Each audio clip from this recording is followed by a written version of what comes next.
여러분 안녕하십니까? 여수 MBC 뉴스데스크입니다. 2023 순천만 국제정원박람회가 다음 달 1일 개막합니다. 7개월간의 박람회가 열릴 순천만 국가정원. 최근 전국의 지자체들이 관심을 갖는 핵심 콘텐츠이자 생태도시의 상징이 되고 있습니다. 최우식 기자입니다. 다음 달 정원박람회가 열리는 순천만 국가정원. 2013년 첫 박람회 이후 2015년에 대한민국 제1호 국가정원으로 지정됐습니다. 현재 울산 태화강 국가정원까지 전국의 국가정원은 단 2곳뿐입니다. 지난해 순천은 40억 원, 울산은 21억 원의 국비를 국가정원 관리 명목으로 지원받았습니다. 최근 3년간 이어진 코로나19로 인해 전 세계적으로 공원과 정원에 대한 관심이 높아지면서 전국의 지자체들이 국가정원에 눈을 돌리고 있습니다. 우선 대전과 세종이 제3호 국가정원에 도전하고 있고 충남 공주와 강원도 춘천 정선, 가까운 나주와 익산 등 40여 개 지자체들은 지방정원 조성을 추진하고 있습니다. 특히 산림청이 제시하는 국가정원의 요건이 크게 희소성과 적정성, 상징성이다 보니 순천만 국가정원이 갖는 의미는 남다릅니다. 이제 산속에 있는 산림에만 정책이 국한되는 것이 아니라 도심지 가까이에서 국민들 모두께서 직접 누릴 수 있는 그 산림 그리고 자연 환경, 요즘에는 도시 환경 재생 문제와도 맞물려서 정원 그리고 수목원에 좀 일찍부터 관심을. 순천시는 10월 말 박람회 폐막에 맞춰 박람회 사후 활용과 후방 산업 육성, 국가정원 운영 방향을 설정하기 위한 연구 영역에 착수했습니다. 정원 탐방선과 가든스테이, 그린아일랜드와 오천 그린광장 등 핵심 콘텐츠에 대한 박람회 이후 존치 여부는 물론 정원 박람회 정례화 가능성도 검토됩니다. 이번 정원 박람회를 계기로 순천시는 제1호 국가정원에 걸맞는 운영 방식과 기준을 세운다는 구상입니다. 국가정원 하면은 일단은 생태도시라는 이미지가 먼저 떠오르고 다른 도시들도 이제 시대가 변하면서 생태 쪽으로 많이 관심을 갖는 추세거든요. 다른 지자체들도. 저희 순천이 제일 먼저 선점했기 때문에 저희 순천에도 많은 관심을 갖고 계시는 것 같습니다. 순천만 국가정원이 이번 두 번째 국제정원 박람회를 통해 순천의 지속가능한 성장 동력으로 자리 잡을 전망입니다. MBC 뉴스 최우식입니다. 미국 뉴포트 비치시가 여수세계 섬박람회 성공 개최를 위해 적극 협력하기로 약속했습니다. 정기명 여수시장과 김영규 의장 등으로 구성된 2016 여수세계 섬박람회 홍보단은 현지 시간으로 지난 6일 미국 캘리포니아주 뉴포트 비치 시청에서 노아블룸 시장과 만나 여수세계 섬박람회 공식 1호 초청장을 전달했습니다. 노아블룸 시장은 이 자리에서 양도시의 관광과 문화, 예술 등 다양한 분야에서 상호 협력할 것과 박람회 성공 개최를 위해 적극 지원하겠다는 뜻을 밝혔습니다. 국민의힘 당대표 선거에 출마했던 순천갑 당협위원장 천하람 후보가 14%대의 득표율을 기록했습니다. 국민의힘 중앙당 선거관리위원회가 발표한 당대표 선거 투표 결과에 따르면 천 후보는 득표율 14.98%로 김기현, 안철수 후보에 이어 3위에 그쳤습니다. 한편 최고위원 선거에 출마한 호남 출신의 조수진 후보는 13.18%의 득표율로 8명의 후보 가운데 3위를 기록해 최고위원으로 선출됐습니다. 순천의 한 초등학교에서 신축 아파트에 사는 학생들을 대상으로만 통학버스를 운영해 논란을 빚고 있습니다. 신축 아파트 시공사가 학교에 발전 기금을 냈기 때문이라는데요. 어떤 사연인지 강서영 기자가 취재했습니다. 등굣길 아침 순천 동해동의 한 초등학교 앞. 노란색 버스가 바쁘게 학생들을 실어 나릅니다. 해당 학교가 이번 학기부터 운영하기 시작한 통학버스입니다. 그런데 이 버스는 1.5km 떨어진 신축 아파트에 사는 학생들만을 대상으로 운영되고 있습니다. 신축 아파트 시공사가 학교의 발전기금 명목으로 4억 원을 기부했다는 이유에서입니다.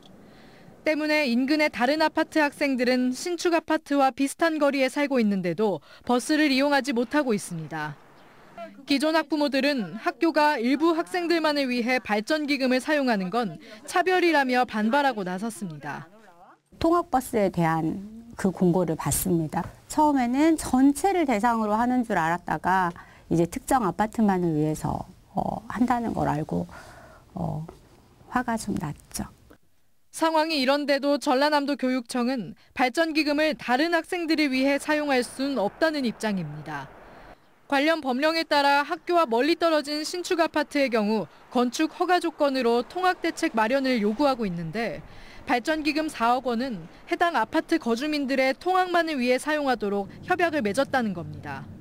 또 아파트 자체 기금이 아닌 학교 발전기금 형식을 채택한 건 시공사의 협약 이행을 담보하기 위한 것이라고 설명했습니다. 버스 아까 치면 4억 원이라는 그 돈에가 이미 이제 분양가에도 다 포함되어 있을 거예요. 하지만 학부모들은 교육청의 차별적인 행정행위라며 학교가 아파트 측의 발전기금을 반환해야 한다고 주장하고 있습니다. 초등학교는 그거를 이제 배워가는 배움터인데 초등학교 때부터 그런 불평등을 아이들이 아무 생각 없이 할 거란 말이죠. 한편 학교 측은 이와 관련해 시공사와 교육청이 맺은 협약을 이행할 뿐이라는 입장을 밝혔습니다. MBC 뉴스 강서영입니다. 광양에서 이른바 무자본 갭 투자로 아파트를 대량 사들여 전세를 놓은 뒤 세입자 173명에게 전세 보증금을 돌려주지 않고 편취한 2명이 경찰에 구속됐습니다. 전남경찰에 따르면 이들은 지난 2018년부터 임대 수요가 높은 아파트를 중심으로 주택도시보증공사의 보험에 가입하면 전세 보증금을 안전하게 돌려받을 수 있다고 세입자들을 안심시킨 후 103억 원 상당의 보증금을 반환하지 않아 경매로 넘어가게 한 혐의를 받고 있습니다. 피의자들이 광양에서 사들인 아파트는 총 173채이고 보증금을 돌려받지 못한 세대는 144채, 82억 원에 달합니다. 여수시가 양식 어류 저수원 피해에 대한 정밀 조사에 들어갔습니다. 여수시는 지난달 30일부터 여수해역 양식장에서 발생한 양식 어류 집단 폐사 원인이 저수온으로 판명됨에 따라 유관기관 단체 합동조사반을 편성해 오는 10일까지 해역별 폐사량에 대한 정밀 조사에 나섭니다. 시는 이번 조사가 마무리되는 대로 세부 복구 계획을 수립해 전남도와 해양수산부에 보고할 예정입니다. 한국에너지공대, 일명 한전공대 설립 과정에 대해 감사원이 감사에 착수하면서 파문이 일고 있습니다. 감사원 직원들이 현재 전남도청을 방문해 현지 감사를 진행 중인 것으로 확인됐는데요. 문재인 정부 흠집내기, 표적 감사 논란이 일 것으로 예상됩니다. 보도에 김영창 기자입니다. 감사원이 한국에너지공대 설립 과정이 적절했는지를 놓고 감사에 들어갔습니다. 감사원은 오늘 직원 4명을 전남도청으로 보내 한국에너지공대 설립 과정을 들여다보고 있는 것으로 확인됐습니다.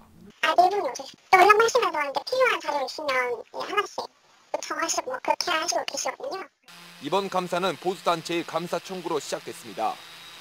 일부 보수단체가 문재인 전 대통령의 대선 공약인 한전공대를 세우는 과정에 특혜가 있다며 지난해 11월 공익감사를 청구했는데 여기엔 감사원이 감사 개시를 결정한 것입니다. 이번 감사를 두고 광주 전남 지역 정가에서는 전 정권을 겨냥한 표적감사라는 비판의 목소리가 나오고 있습니다. 강기정 광주시장은 SNS를 통해 한국에너지공대 감사는 문재인 정부의 정책 지우기를 넘어선 대한민국 인재 양성소에 폭탄을 넘기는 일이라며 잘못된 칼날을 들이지 말라고 강하게 비판했습니다. 지역 정치권도 한국에너지공대는 여야가 근본적인 사업의 타당성과 필요성을 검토해 합의한 것이라며 설립 과정은 전혀 문제가 없다며 감사원 감사 착수를 비난하고 있습니다. 각종 주요 시책들을 지금 흠집내기 하기 위한 것인데 이미 국정과제로 결정이 됐고 법률에 의해서 뒷받침되고 있는 사안을 다시 감사를 한다는 것이 합당한 것인가. 감사원은 한전과 산업통상자원부, 나주시와 교육부 등 에너지공대 설립 과정에 관여한 것으로 알려진 4곳을 오늘부터 오는 31일까지 감사할 계획입니다.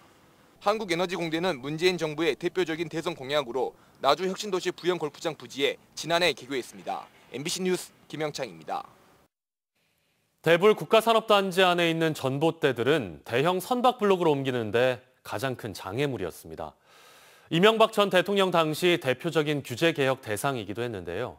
이 전봇대들이 마침내 모두 없어질 전망입니다. 문현철 기자가 취재했습니다. 국내에서 유일한 중소형 선박블록 기자재 생산기지인 대불산다입니다. 수백 톤에서 크게는 수천 톤에 달한 대형 블록이 산단 내 도로를 통해 조선소로 운송되는데 전봇대와 전선이 큰 장애였습니다. 지난 2008년 대불산단을 방문한 이명박 전 대통령이 규제 개혁의 대표 사례로 꼽을 정도였습니다.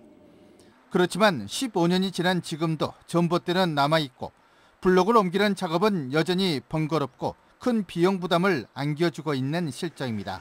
도로 시설물 및 전선이 낮아 장애물로 작용하고 있어 생산에도 한계가 있으며 안전사고 발생이 우려되어 정부와 지자체에 전선 지중화를 지속적으로 건의해 왔습니다. 해묵은 산단의 골칫거리인 전봇대가 마침내 사라지게 됩니다. 대불산단 전선 지중화 사업이 국가사업으로 선정돼 올해부터 주요 도로와 교차로에 남아있는 전봇대를 뽑아내거나 옮기고 전선을 땅에 묻을 예정입니다. 이번 전선 지중화 사업은 223억 180개소 전신주를 철거하는 사업이 되겠습니다. 거리는 6km 구간이 되겠습니다. 이 전선 지중화 사업이 마무리되면 물류비 절감 효과가 연간 20억 원에 달할 것으로 예상됩니다. 블록을 옮길 때마다 전선을 끊고 다시 연결하는 번거로움은 물론 시간 허비도 크게 줄일 것으로 기대됩니다. MBC 뉴스 문현철입니다. GS칼텍스가 저탄소 신사업의 하나로 여수 청정수소 허브 사업을 추진합니다. GS칼텍스는 한국 남동발전과 탄소 중립 이행을 위한 협력 사업으로 청정수소 포집, 저장 설비를 공동으로 구축해 청정수소를 여수산단 기업 등에 제공하기 위한 청정수소 활용 발전 설비 사업을 추진합니다. GS칼텍스는 최근 기존 정유 사업 외에 액화수소 생산과 수소 충전소 구축, 연료전지 발전 사업 등 탄소 감축과 저탄소를 기반으로 한 새로운 그린 경영 사업에 집중해오고 있습니다. 오늘 오후 1시 30분쯤 여수 국가산단 내 한 석유 저장 탱크에서 불이 나 50대 현장 노동자 2명이 전신에 화상을 입었습니다.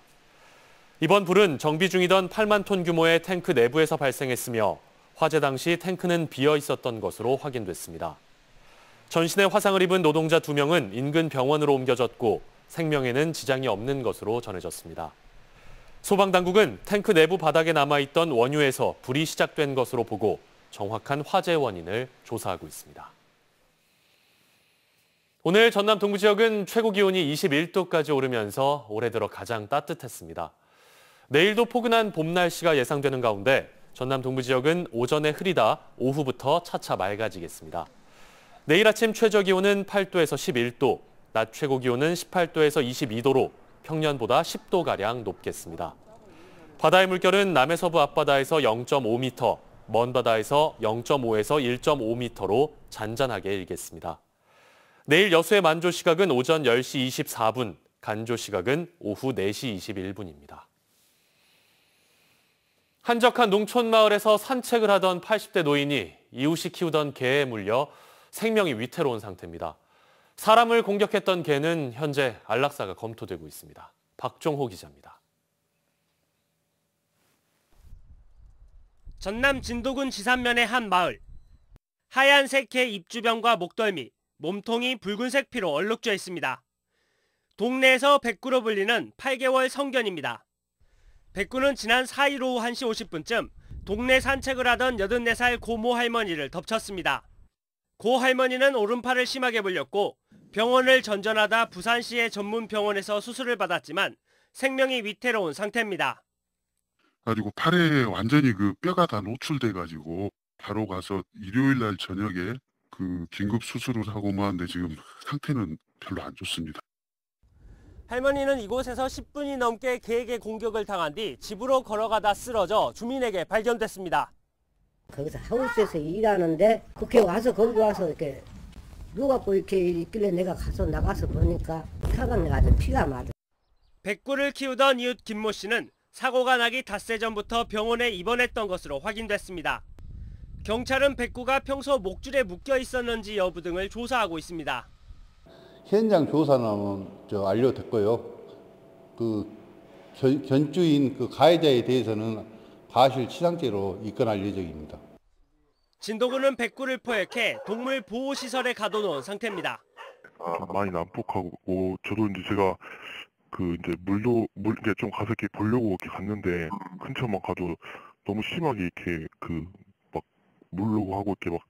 진도군은 백구의 공격성을 감안해 이번 주 안에 안락사할지 여부를 결정할 예정입니다.